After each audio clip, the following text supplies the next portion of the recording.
There is another version that is weak, الدعاء مخ العبادة, but the other version is sahih, authentic. الدعاء هو العبادة. Dua is the essence of ibadah. If you want to ask for help, you cannot ask someone else. When you raise your hands and you supplicate and ask for help, if you make dua to someone else, you'll be committing an act of shirk. And the worst of sins is shirk. Allah said in the Quran, He will forgive all the sins on the Day of Judgment except shirk. So you have to be careful, anyone who is making this dua. You have no one beside Allah subhanahu wa ta'ala. He's your creator. He's the one who gave you rizq. He's the one who gave you everything. He's the one who will take you to account on the Day of Judgment. He's the one who has decided when you're going to die. When you go to the grave, you will be asked about three things only. Your Lord, your Prophet, and your religion. No one else. The angels will come and ask you, who is your Lord? Who is your Prophet? And what was your religion? You know what is shirk, right? The term shirk. Associating partners with Allah is one of the worst, is the worst of all sins in the Quran. In my prayers, in Jama'at Khani, we ask Hazar Imam for strength and wealth. God guide me and property, guidance and property. Is this okay? This is what I'm saying. You cannot ask someone else beside Allah.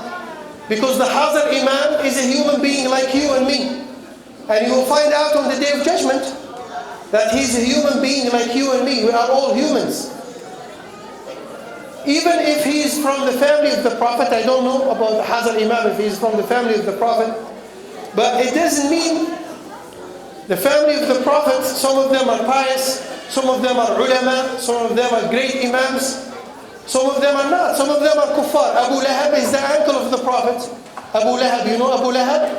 There is a surah in the Quran about him, and the Quran says that he will be in hellfire. Abu Lahab, he was the uncle from the Prophet from Banu Hashim.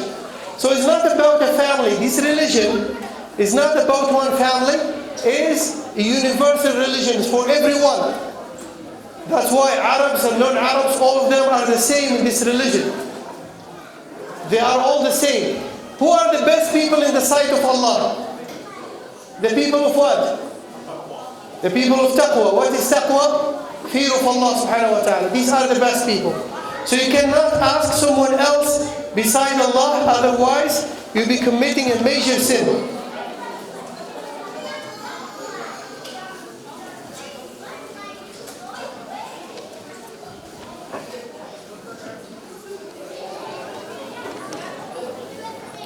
By the way, I cannot answer all the questions. Can we attend and participate in non-Muslim funerals? Can we keep relation with non-Muslims? Yeah, the funerals, you are allowed to pay condolences to non-Muslims, make ta'ziyah. But you do not participate in any religious activity. You offer your condolences, you tell them, I feel sorry for your loss, you support them emotionally, you can give them gifts, you can visit their houses, stay with them, spend time with them. If they are neighbors, if they are colleagues, if they are family members, right? You support them. But you don't participate in any religious activity that you believe it's wrong. You see the difference? Are you able to see the difference? Right? If it is a church, you can stay outside until they finish their gathering where they worship and read from the Bible.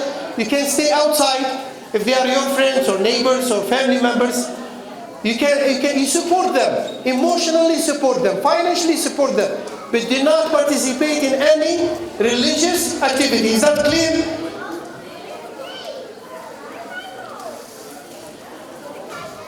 Some scholars say that eating chicken at McDonald's is halal. Yes, this is a famous fatwa in North America. That chicken is halal everywhere. But not lamb and not beef, you have to buy them from halal stores, halal meat stores. Chicken is an exception. It's a long story. This is not our topic today. In my Shia book, Al-Kafi, it says the Imams have knowledge of all that was given to the angels and the prophets. Volume 1, page 255. What is the Sunni position? That's wrong. The Imams did not receive all the knowledge of the prophets and the angels. Basically, they are saying the Imams know ilm al-ghayb. If the Imams know the unseen, while Hussein radiallahu anhu went to Iraq to be killed in Iraq, do you think if he knew that he would be killed in Iraq, he would have gone to Iraq? You know that Ali radiallahu anhu was assassinated, you know that, right? There is someone, a miserable person whose name is Abdul Rahman ibn Muljam. No one likes him. He's Khariji, you know the Khariji faith, Khawarij? You know Khawarij? Those who hated all Muslims. They said Ali is wrong, Muawiyah is wrong, all Muslims are wrong, we should all fight all of them. One of them is Abdul Rahman ibn Muljam. He went and killed Ali radiallahu anhu. He was leaving his house to Salat al-Fajr, and he came and he killed him with his sword. If Ali knew that he would be killed in front of his house, do you think he would go to Salat al-Fajr on that day? Or he will take another path, who will take with him maybe some protection, maybe soldiers, right? People to protect him. Or he will be aware, he will be watching for someone if he knew, right? They don't know ilm al-ghayb. They don't know, they are humans. No one is infallible except prophets and messengers. There are many fabrications. You have to be aware of the fabrications. These fabrications will lead us to Jahannam. Sallallahu salama wal afiyah. I am a Shia. My history starts at the Fatimid Empire. Why do I need to go back further in history? No, before you are a Shia, you are Muslim. So you need to go back to history. We said who is the leader of Ahlul Bayt? Fatimid called themselves after the name Fatima, right? Who is the father of Fatima? Do you follow Fatima and you don't follow her father? Did Fatima have a different faith than her father, the faith of her father? Your history does not start with the Fatimid faith. Your history does not start with the Fatimid Empire. It's a part of our history, the Fatimid Empire.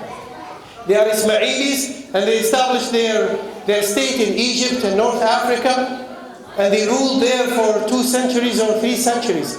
But your history as a Muslim does not start with the Fatimid Empire, because Fatima, her father is Muhammad sallallahu alayhi wa sallam. He is the one who brought this faith. He is the one who received revelation.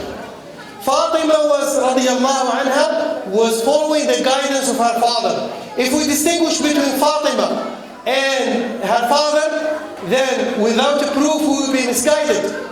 We will create a new religion that is related to Fatima, but Fatima did not have a different religion. Fatima used to follow the faith of her father. Ali radiallahu anhu used to follow the faith of his cousin, Prophet Muhammad sallallahu alayhi wa sallam, and his father-in-law. They were all following one faith. What came after is fabricated. And I can tell you about the fabrications, but it's a long story. It's a long story. You know that the main figure in the Shia faith, he was a Jewish guy from Yemen. And he pretended to be Muslim, and he accepted Islam, and he made thousands of fabrications about the relationship of Ahlul Bayt with the Sahaba. Thousands. Abdullah ibn Saba, remember this name. Abdullah ibn Saba. Like the Christian faith. The Christian faith. There's someone who accepted Christianity because he was a Jewish guy, and he changed the Christian faith. He's the one who claimed that Isa is son of God, if I'm not mistaken. And he's more famous than Isa alayhi salam in the Christian faith. He's more, Paul, the apostle.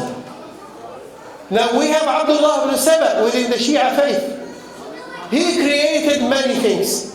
Now you are in the 21st century, If you are confused, I'll tell you something. If you are confused, those people who are asking these questions, you are our brothers and sisters, by the way. Because we want you, we want all of us to go to Jannah. This is the purpose of this program. We want to go to Jannah together. Don't you want to go to Jannah together? Right? I'll tell you something. Wallahi, I'm swearing by Allah. Wallahi, listen to this. By Allah, if you are sincere and you ask Allah for the true guidance, Allah will give you the true guidance. If you say, Allahumma arini al-haqqa haqqan warzuqni ittiba'ah. Oh Allah, show me the truth and enable me to follow it. And show me the falsehood and enable me to stay away from it. Allah will show you the truth. There is a famous da'iyah in North America. His name is Yusuf Estes. He was Christian. He used to have a debate with a Muslim friend, a roommate, and a Jewish roommate.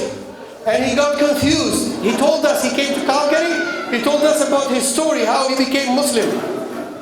He said, after I was confused, I went to the backyard. This guy is an old man now. You can check him online. Yusuf Estes. Sheikh Yusuf Estes. He came to Calgary and he told us his story. I went to the backyard. He said, I made sujood like my Muslim roommate made sujood. And he said, made one dua in his sujood. One dua. He said, oh Lord, guide me. Oh Lord, guide me. He said, when I raised my head from prostration, from sujood, I felt comfortable with